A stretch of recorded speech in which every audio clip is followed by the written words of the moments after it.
नमस्कार दोस्तों, स्वागत करता हूं आप सभी का एक नई वीडियो में। मैं हूं मनोज, आप देख रहे हैं Rasra classes. Indian post office की ओर से एक नई भर्ती निकल के आई है, उसी के बारे में आज हम बात करेंगे। क्या उसका क्वालिफिकेशन है, कब से आवेदन होगा, कितने पोस्ट भर्ती निकली है, कौन कौन इसमें आवेदन कर सकते हैं। आपके लिए एक बहुत बड़ी खुशखबरी आ गई दोस्तों। अच्छी खबर बता दें दोस्तों, इसमें कोई पेपर नहीं होता है, डायरेक्ट की भर्ती होती है। इसमें मेरिट बनता है, मेरिट के आधार पर ही आपका सिलेक्शन होता है। अगर 10वीं में आपका इतना परसेंट रहेगा तो आपका सिलेक्शन हो जाएगा। सब कुछ आगे मैं बताऊंगा। ये भी आपको जानकारी दूंगा कि दोस्तों आपको ये भी जानकारी दूंगा कि कौन से इम्पोर्टेंट दस्तावेज लगेंगे और क्या इम्पोर्टेंट आपको जानकारी होना चाहिए। तो चलिए वीडियो शुरू करते हैं।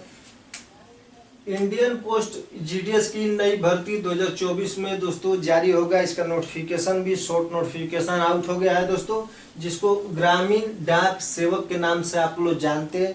आज उसी के बारे में आपको हम पूरी जानकारी देंगे। टोटल आप पोस्ट की बात करें तो 40,500 सीट निकल के आ रहे हैं दोस्तों। बम्फर सीट पर भर्ती निकल के आ रही है। इसमें आपको बता दूं, ऑल इंडिया के मेल और फीमेल दोनों लोग आवेदन कर सकते हैं। आपको बता दूं, अगर 10वीं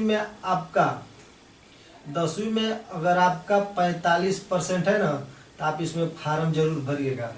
अगर 45% है तो आप इसमें फार्म जरूर भरिएगा। और फार्म कहाँ से भरना वो आगे मैं बता दूंगा। टोटल आप पोस्ट की बात करें तो 40,500 भर्ती आपको देखने को मिलेगा। वही अगर हम फीस की बात करें तो आपको फॉर्म भरते समय फीस कितना पे करना पड़ेगा ये जान लेते हैं। वही जर्नल है, ओबीसी है, ईडब्ल्यूएस है तो आपको 100 रुपये यहाँ फीस देना पड़ेगा। अगर आप SC ST हैं और फीमेल जो कैंडिडेट है उनके लिए निःशुल्क है, उनके लिए कोई फीस नहीं लगेगा। आप लोग निःशुल्क अप्लाई कर सकते हैं। वही दोस्तों एज क्राइटेरिया मेन इम्पोर्टेंट ये हो जाता है कि एज क्राइटेरिया जिसको आयु सीमा बोलते हैं, एज क्राइटेरिया क्या मांगा गया है। तो दोस्तों 18 से आप 40 वर्ष के हैं तो आप इसमें फार्म डाल सकते हैं। यहाँ पे आपको रिलैक्सेशन भी मिलेगा। अगर आप ओबीसी हैं तो 3 और छूट मिलेगा। अगर SC ST है तो 5 साल के एज में आपको छूट मिलेगा। अगर बात करते हैं अगर आप ओबीसी है तो यहाँ आपको 43 वर्ष हो जाएगा, 18 से 43 वर्ष। और आप SC ST है तो 18 से 45 वर्ष के हैं तो आप इसमें फार्म डाल सकते हैं। तो आप तो हालांकि एज के बारे में क्लियर हो गया होगा। आइए अब जान लेते हैं क्वालिफिकेशन। तो दोस्तों पहले ही बताया कि 10वीं पास वाले के लिए भर्ती है। सिर्फ इसमें आप 10वीं पास किए ना तो आप इसमें फार्म डाल सकते हैं। हालांकि आपका मार्कशीट में जो नंबर है 45% से ऊपर होना चाहिए, ये ध्यान दीजिएगा। उसी हिसाब से मेरिट बनता है, मेरिट के आधार पर ही सिलेक्शन होता है।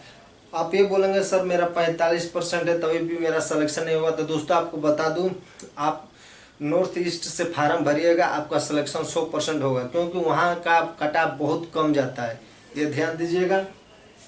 वही अगर सैलरी की बात करें दोस्तों तो 15,000 रुपये स्टार्टिंग आपको इसमें सैलरी मिलेगा। आगे ये सेंट्रल गवर्नमेंट की नौकरी है दोस्तों, ध्यान दीजिएगा। आप GDS की नौकरी करते हुए दूसरी नौकरी की तैयारी कर सकते हैं, यही अच्छी बात है, ये ध्यान दीजिएगा।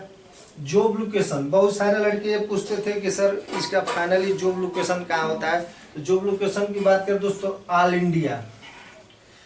इंडिया में आपका कहीं भी जॉब लग सकता है। वैकेंसी जोन वाइज और सर्कल वाइज के हिसाब से यहाँ आपको सीट मिलता है और वहाँ पे आपको रखा जाता है, ध्यान दीजिएगा। अप्लाई डेट, तो दोस्तों अप्लाई की बात करें तो जैसे ये चुनाव खत्म होगा, चुनाव के बाद इसका आवेदन चालू हो जाएंगे। आवेदन इसका जुलाई में आवेदन चालू हो जाएंगे। तो दोस्तों यही रहा, पूरी आपके 3 काम होते हैं इस भर्ती का। अगर भरने जाते हैं तो आपको 3 बातों का ध्यान रखना है, ध्यान दीजिएगा। कंप्यूटर का नॉलेज आपके पास होना चाहिए, ध्यान दीजिए। अगर कंप्यूटर का नॉलेज नहीं है तो आप इसमें फार्म नहीं डाल सकते हैं।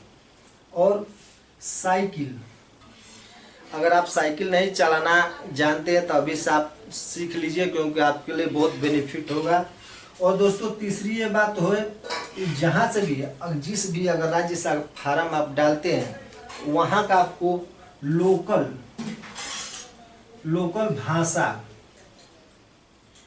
भाषा आना चाहिए। अगर मानिए कर्नाटका से डालते हैं आपको कन्नड़ आना चाहिए। अगर महाराष्ट्र से डालते हैं तो आपको मराठी आना चाहिए। अगर उत्तर प्रदेश से डालते हैं तो यहाँ तो नॉर्मली आपको हिंदी आना चाहिए।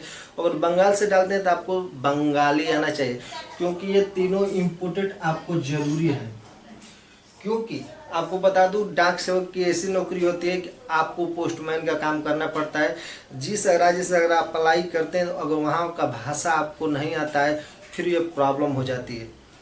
इसीलिए इसमें आपको लोकल भाषा की जानकारी होनी चाहिए। डालिए, आपको लोकल भाषा आनी चाहिए। तो दोस्तों यही रहा बेसिक डिटेल। आइए अब जान लेते हैं इसका सिलेक्शन प्रोसेस और इम्पोर्टेड डॉक्यूमेंट क्या क्या आपके पास होने चाहिए।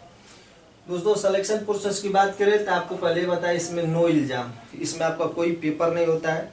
और इस भर्ती का मेरिट बनता है। भर्ती क्या दोस्तों, मेरिट बनता है। मेरिट बेस पे आपका सिलेक्शन होता है, ध्यान दीजिए। यही रहा आपका सिलेक्शन प्रोसेस, जिसको चयन प्रक्रिया बोलते हैं।